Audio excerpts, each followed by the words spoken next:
अस्सलाम वालेकुम स्टूडेंट्स। बच्चों, जब हमें बहुत ही छोटा सा डिस्टेंस मेजर करना होता है, जैसे कि दो एटम्स या मॉलिक्यूल्स के दरमियान का डिस्टेंस, तो हम एक डिवाइस को इस्तेमाल करते हैं। अच्छा, उस डिवाइस के ज़रिए बाकायदा जो न्यूरो ट्रांसमीटर्स हमारी बॉडी के अंदर मूव करते हैं, उनका भी डिस्टेंस जो है वो कैलकुलेट किया जा सकता है, यानी कि बहुत ही माइनर सा डिस्टेंस भी हम मेजर कर सकते हैं। इसके अलावा अगर किसी मेटल के अंदर माइक्रोस्कोपिक क्रैक्स होते हैं, तो उनकी भी थिकनेस मेजर कर सकते हैं, उनका भी रेडियस मेजर कर सकते हैं। बेसिकली आज का जो लेक्चर है वो एक ऐसी डिवाइस के बारे में है जिससे हम लाइट की वेवलेंथ भी मेजर कर सकते हैं, और इस इंस्ट्रूमेंट को कहते हैं माइकलसन इंटरफेरोमीटर। सो आज हम लोग समझेंगे माइकलसन इंटरफेरोमीटर क्या है, कैसे काम करता है, और फिर एक फॉर्मूला भी ड्राइव करेंगे for the working of Michelson interferometer. अब नाम से जाहिर है, इंटरफेरोमीटर। अगर लाइट का इंटरफेरेंस स्टडी करना है तो ये एक डिवाइस है जिसके ज़रिए हम उसको स्टडी कर सकते हैं, तभी इसको कहते हैं इंटरफेरोमीटर, मेजरमेंट मीटर।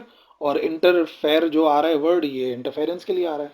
सो अगर आप ऑब्जर्व करना चाहते हैं इंटरफेरेंस ऑफ लाइट को, तो एक इंस्ट्रूमेंट जो है वो डिवाइस किया था माइकलसन ने, ए माइकलसन ने, जो कि एक अमेरिकन फिजिसिस्ट था। और यही काम है इसका, जो मैंने आपको बताया, बहुत ही स्मॉल डिस्टेंस मेजर करना या वेवलेंथ ऑफ लाइट को मेजर करना। सो माइकलसन इंटरफेरोमीटर एक इंपॉर्टेंट डिवाइस है जिसकी सेंसिटिविटी बहुत हाई होती है और एक्यूरेसी बहुत ज़्यादा होती है, और इतनी एक्यूरेट होती है कि ये वेवलेंथ ऑफ लाइट को भी मेजर कर सकती है।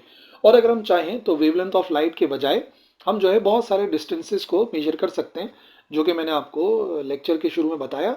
छोटे से छोटे डिस्टेंस जो है नैनोमीटर्स तक के हम with the help of Michelson interferometer measure कर सकते हैं, जिसका दिखने में सेटअप कुछ इस किस्म का होता है, जैसे हम आगे वीडियो में बाकायदा रे डायग्राम के जरिए समझेंगे कि इस सेटअप के अंदर क्या क्या मौजूद है। तो एक्सपेरिमेंटल सेटअप क्या होता है, क्या क्या लगाते हैं कि माइकलसन इंटरफेरोमीटर बनता है। देखो, माइकलसन इंटरफेरोमीटर कंसिस्ट करता है दो हाईली पॉलिश्ड प्लेन मिरर्स होते हैं, पॉलिश्ड प्लेन मिरर्स हैं, और एक का नाम M1 है, एक का नाम M2 है। ठीक है, यानी कि दो मिरर्स हो गए M1 और M2, और दो पैरेलल प्लेन प्लेट्स होती हैं ग्लास की बनी हुई। ये जो है मिरर्स हैं M1 और M2, और ये प्लेन प्लेट्स हैं, ठीक है, बस गिलास की प्लेट है।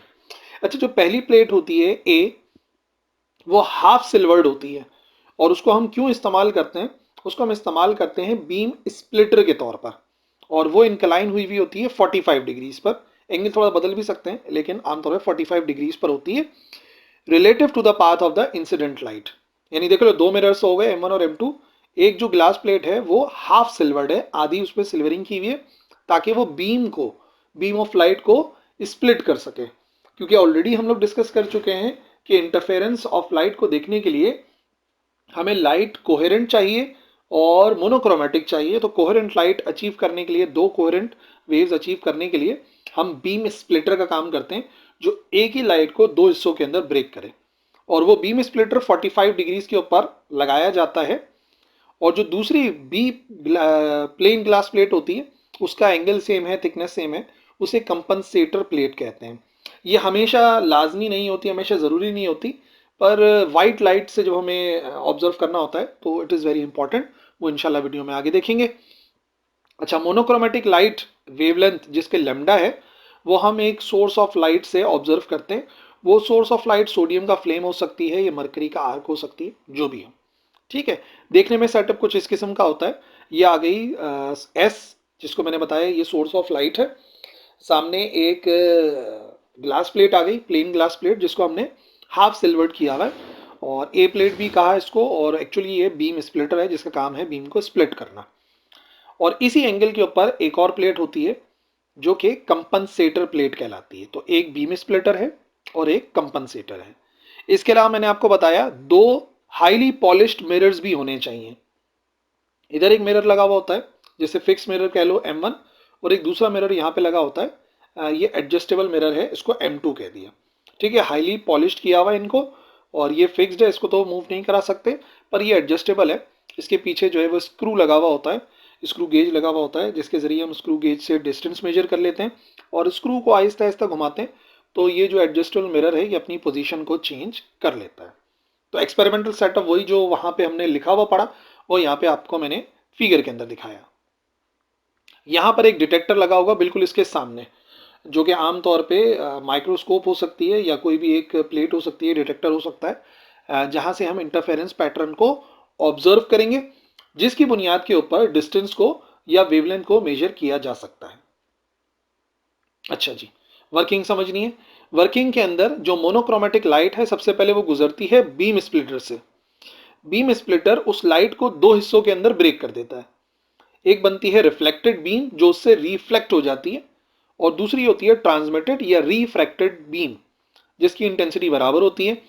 यानी कि एक लाइट जो है वो रिफ्लेक्ट हो जाती है और दूसरी लाइट रिफ्रैक्ट हो जाती है, यानी आर पार चली जाती है, ट्रांसमिट हो जाती है। ये जो दो बीम्स होती हैं जो कि इमर्ज कर रही हैं बीम स्प्लिटर से, वो एक दूसरे के 90 डिग्री पे ट्रेवल करती हैं। एक M1 की तरफ जाती है और एक M2 की तरफ जाती है, ठीक है। और फिर रिफ्लेक्ट होती हैं, रिफ्रैक्ट होती हैं बीम्स रिस्पेक्टिवली, और फिर वो डायरेक्ट बैक्ट होती हैं बीम स्प्लिटर की तरफ, ठीक है ना, बीम स्प्लिटर की तरफ वापस आ जाती हैं मिरर से मूव करने के बाद। जो बीम M1 से टकरा कर आती है वो पार्शियली रिफ्लेक्ट हो जाती है ए पर, लेकिन वो पार्ट जो बीम का रिफ्रैक्ट होता है वो जो है चला जाता है डिटेक्टर की तरफ। ये मैं भी दिखाऊंगा रे डायग्राम में। मैं चाह रहा हूं कि आपको जो लिखना है वो भी समझ में आ जाए कि क्या क्या लिखना है। और जो बीम होती है जो M2 की तरफ जाती है, एडजस्टेबल मिरर की तरफ, वो पार्शियली रिफ्रैक्ट हो जाती है बीम स्प्लिटर से यानी कि ए से, और लॉस हो जाती है, ठीक है। और वो पार्ट जो है वो रिफ्लेक्ट बैक हो जाता है डिटेक्टर की तरफ, ठीक है ना। तो एक रिफ्लेक्ट हो गया पार्ट, अगेन एक रिफ्लेक्ट हो गया। जो पर्पस होता है कंपनसेटर प्लेट का वो ये होता है कि दोनों रेस सेम पाथ ट्रेवल करें, जो कि व्हाइट लाइट में बड़ा इंपॉर्टेंट रोल प्ले करता है। ये आ गई वही source of light S, source of light आ गई, ये आ गई बीम स्प्लिटर, ये आ गया कंपनसेटर, ये आ गया मिरर M1 फिक्स्ड है, और ये आ गया मिरर एडजस्टेबल M2। सबसे पहले लाइट निकलेगी सोर्स ऑफ लाइट से, ये पहुंच गई। अब बीम स्प्लिटर क्या करेगा, ये इस रे को दो पार्ट में ब्रेक करेगा। देखो जो पॉलिश्ड वाली सरफेस है वो समझ लो इसको रिफ्लेक्ट करा देगी ऊपर की तरफ लाइट को, क्योंकि सीधा नहीं रखा हुआ ना, एक एंगल के ऊपर रखा हुआ है। और अगर एक एंगल के ऊपर रखा हुआ है तो यकीनन रे ऑफ लाइट ऊपर की तरफ रिफ्लेक्ट हो जाएगी, और इसी रे का एक पार्ट जो है वो इसके आर पार चला जाएगा, यानी कि रिफ्रैक्ट हो जाएगा, ट्रांसमिट हो जाएगा। ये हो गया रिफ्लेक्ट वाला, और ये हो गया रिफ्रैक्ट, ठीक है ना। ये रे आगे चली गई आर पार, और ये रिफ्लेक्ट होके, क्योंकि हमने एंगल के ऊपर लगाया हुआ था, ये चली गई एडजस्टेबल मिरर की तरफ। फिर यही रे कंपनसेटर प्लेट से गुजर के फिक्स मिरर की तरफ चली गई। यानी कि अब एक ही रे के हमने दो पार्ट कर लिए, तो दोनों रेज जो है वो एक दूसरे के लिहाज से कोहेरेंट होंगी। ये रे टकराने के बाद कंपनसेटर प्लेट पे जाएगी, और कंपनसेटर प्लेट से बीम स्प्लिटर की तरफ जाएगी।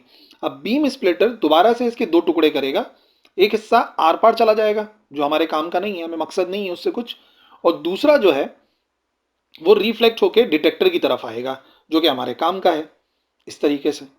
यानी कि एक इस रे ऑफ लाइट का एक पार्ट यहाँ फिक्स मिरर से कंपनसेटर प्लेट से होता हुआ डिटेक्टर की तरफ पहुंच गया, और दूसरा एडजस्टेबल मिरर से टकराकर वापस आई, और वापस आने के बाद दोबारा से इस रे के दो टुकड़े होंगे।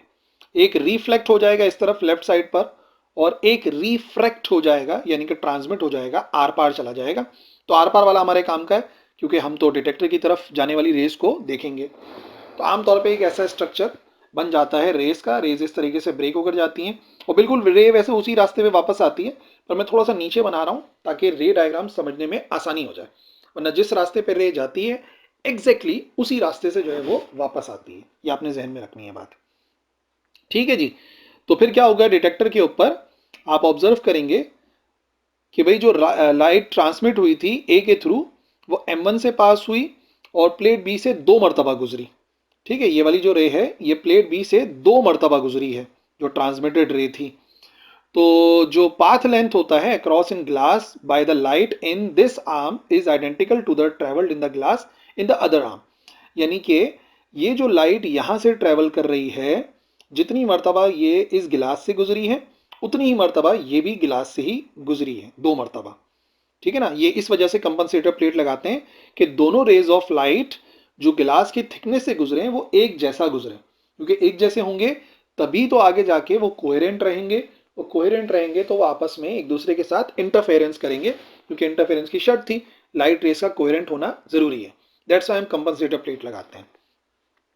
अच्छा, ये जो फ्रिंजेस प्रोड्यूस होते हैं मोनोक्रोमेटिक लाइट से, अगर बी मौजूद ना हो तो इतना इशू नहीं है, लेकिन अगर वाइट लाइट है तो वाइट लाइट में आपको पता है ब्रॉड स्पेक्ट्रम पाया जाता है, वॉयलेट है, इंडिगो है, ब्लू है, ग्रीन है, येलो है, ऑरेंज है, रेड है। तो इस वजह से जो है ना थोड़ा सा खराब पैटर्न बनता है, इंटरफेरेंस पैटर्न। तो अगर हम चाहते हैं कि भाई ये जो डिस्पर्जन होता है, लाइट जो अपने हिस्सों के अंदर ब्रेक होती है वो निगेट हो जाए, ख़त्म हो जाए, तो हम कंपनसेटर प्लेट का इस्तेमाल करते हैं ताकि दोनों रेज बराबर गिलास में से गुजरें, ठीक है, बराबर लेंथ या डिस्टेंस ट्रेवल करें थ्रू ग्लास, ताकि फिर वो एक दूसरे के लिहाज से कोहेरेंट रहें और आगे जाके इंटरफेरेंस करें। तो ये जो दोनों वेव्स हैं ये एक दूसरे के साथ इंटरफेयर करेंगी कंस्ट्रक्टिवली, डिस्ट्रक्टिवली, और डिपेंड करता है कि कंडीशन ऑफ पाथ डिफरेंस क्या है। भाई अगर जो पाथ डिफरेंस है वो m लेमडा होता है तो कंस्ट्रक्टिव इंटरफेरेंस होता है, प्लस हाफ लेमडा होता है तो डिस्ट्रक्टिव इंटरफेरेंस होता है। और पाथ डिफरेंस जो है दोनों रेस का m2 को मूव कराकर, आप अगर आगे करें पीछे करें, m2 को मूव करा के हम पाथ डिफरेंस को एडजस्ट कर सकते हैं। ये काम था एडजस्टेबल मिरर का। आमतौर पे ऐसा होता है, पर हमें नज़र कैसा आएगा, हमें नज़र आएगी कुछ इस किस्म की शक्ल। डिटेक्टर के ऊपर हमें इस किस्म का इंटरफेरेंस पैटर्न नज़र आएगा, मतलब dark bright, dark bright, dark bright, dark bright, बहुत सारे रिंग्स की शक्ल में नज़र आते हैं। और फिर हम इंटरफेरेंस पैटर्न को ऑब्जर्व कर लेते हैं। अब ये जो फ्रिंजेस बने हैं इनसे फासला कैसे नापते हैं, दिस इज वेरी इंपॉर्टेंट। अब जो M1 वाला मिरर होता है उसको तो हम फिक्स रखते हैं, और M2 वाले मिरर को फॉर एग्जांपल हम कितना फासला तय कराते हैं, हम लेमडा बाय 4 फासला तय कराते हैं। लेमडा बाय 4 का मतलब हो गया कि जितनी वेवलेंथ ऑफ लाइट इस्तेमाल हो रही है उसका डिवाइड बाय 4। तो हम देखते हैं कि बिल्कुल स्क्रू को फाइन मूवमेंट कराते हैं तो जो पाथ डिफरेंस होता है वो लेमडा बाय 2 का चेंज होता है, यानी जितना हम डिस्टेंस मूव कराते हैं उसका डबल जो है वो चेंज आ जाता है। और जो नंबर ऑफ फ्रिंजेस होते हैं जो क्रॉस करते हैं फील्ड ऑफ व्यू को, जो हमें नजर आ रहे होते हैं, उनको हम काउंट कर लेते हैं कि भाई कितने नंबर ऑफ फ्रिंजेस हमें नजर आ रहे हैं। तो जो वेवलेंथ है उसको डिटरमाइन करते हैं इस फैक्ट से। कैसे मालूम करेंगे वेवलेंथ, कि जब एक फ्रिंज शिफ्ट होता है, यानी फ्रिंज की तादाद में जब एक का डिफरेंस आता है, तो जो मिरर होता है वो मूव करता है through a distance equal to half of wavelength. अगर फ्रिंज के तादाद में एक का फर्क आता है तो इसका मतलब हमने हाफ ऑफ वेवलेंथ जो है स्क्रू को मूव करवाया है, जो कि एक फॉर्मूले के जरिए मेजर कर सकते हैं। अगर डी डिस्टेंस जो है M2 को हमने मूव कराया तो नंबर ऑफ फ्रिंजेस जो शिफ्ट होते हैं उनको इस फॉर्मूले से कैलकुलेट कर सकते हैं। एक्स वो डिस्टेंस है जो हमने मूव कराया स्क्रू को या स्क्रू गेज को, माइकल जो मूवेबल मिरर था उसको कितना हमने मूव कराया, एम फ्रिंजेस की तादाद है और लेमडा वेवलेंथ है। भाई अगर मैं फ्रिंजेस गिन लूंगा तो मुझे एम की वैल्यू पता लग जाएगी, सही। और डिस्टेंस मैंने मेजर कर लिया, स्क्रू गेज लगा हुआ होता है उससे डिस्टेंस पता लग जाता है कितना मूव करवाया। तो अगर मुझे एम पता हो, फ्रिंजेस की तादाद पता हो और डिस्टेंस पता हो तो इजीली मैं वेवलेंथ कैलकुलेट कर लूंगा, लेमडा कैलकुलेट कर लूंगा। और फॉर एग्जांपल अगर मुझे डिस्टेंस मेजर करना है तो हम क्या करेंगे, वेवलेंथ ऑफ लाइट हमें पता होगी, हमें फ्रिंजेस काउंट करने होंगे तो हमें वो डिस्टेंस पता लग जाएगा। उसी से न्यूरॉन्स का डिस्टेंस नैनोमीटर्स में, माइक्रोमीटर्स में with the help of Michelson interferometer measure किया जाता है, सही है ना। थोड़ा सा इसका डिमॉन्स्ट्रेशन भी देख लेते हैं। देखो मिसाल के तौर पे ये हमने एक सेटअप लगाया हुआ है, एक सिमुलेशन आपको दिखा रहा हूँ बात को समझने के लिए। तो हमने क्या किया हुआ है, हमने यहाँ पर एक सोर्स ऑफ लाइट का इस्तेमाल किया हुआ है और बीच में सिर्फ एक प्लेट लगाई हुई है जो कि बीम स्प्लिटर है। एक ये मिरर आ गया जो कि फिक्स्ड मिरर है, और एक ये वाला मिरर है जो कि मूवेबल मिरर है, एडजस्टेबल मिरर है, M2 है। और इसका जो पोजीशन है इसको हम कैसे चेंज कर सकते हैं, यहाँ पर लगा हुआ है एक माइक्रोमीटर स्क्रू गेज, इसकी मदद से हम इसकी जो डिस्टेंस है उसको चेंज कर सकते हैं। और यहाँ पर थोड़ा सा जूम करके नज़र आ रहा है, जितना डिस्टेंस मूव हो रहा होगा वो आपको नज़र आ जाएगा इस माइक्रोमीटर स्क्रू गेज के ऊपर, ठीक है ना। और इंटरफेरेंस पैटर्न यहाँ पे डिटेक्टर पे नज़र आएगा जो कि जूम करके इधर दिखाया गया है। तो चलो पावर ऑन करते हैं। जैसे हमने पावर ऑन किया तो देखो लाइट यहाँ से निकली, इधर पहुंची, फिर दो हिस्सों के अंदर ब्रेक हो गई, एक इधर गई ये फिक्स्ड मिरर की तरफ और टकराकर सामने चली गई, और एक यहाँ से टकराकर इधर चली गई। तो देखो एक इंटरफेरेंस पैटर्न हमें नज़र आ रहा है। सबसे पहले तो हम मिरर को मूव करके एडजस्ट कर सकते हैं कि भाई ये आउट ऑफ फोकस ना आ जाए। तो फिलहाल तो ये काफ़ी फोकस नज़र आ रहा है। अब अगर मैं माइक्रोमीटर को मूव करवाऊँ, आप जरा इधर नोटिस करना, मैं माइक्रोमीटर को मूव करवाऊंगा